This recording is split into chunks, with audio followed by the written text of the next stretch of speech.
If you want to change your bike's gearing, or your chain rings have worn down, it's time to replace them.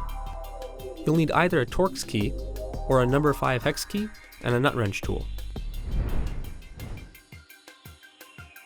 Remove the entire crankset from the bike, and set the left crank arm aside. Check out our video on removing a 2-piece crankset if you want a refresher. You'll find the link in the description. Loosen and remove the bolts holding the chain rings to the crank.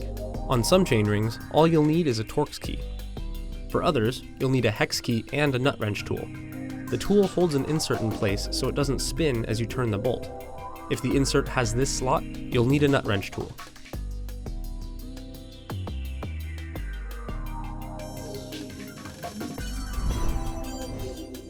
When replacing the chain rings, make sure that any writing on the smaller ring is facing in toward the bottom bracket. Then find this tab and position it behind the crank arm. Also note the position of the peg on the largest chain ring. This peg keeps the chain from getting stuck if it falls, so make sure it's lined up behind the crank arm. Reinstall the inserts and bolts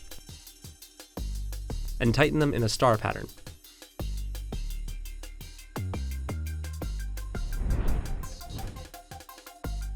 Once you've got the chain rings on, replace the crank and the chain, and shift through the gears to make sure everything is running smoothly.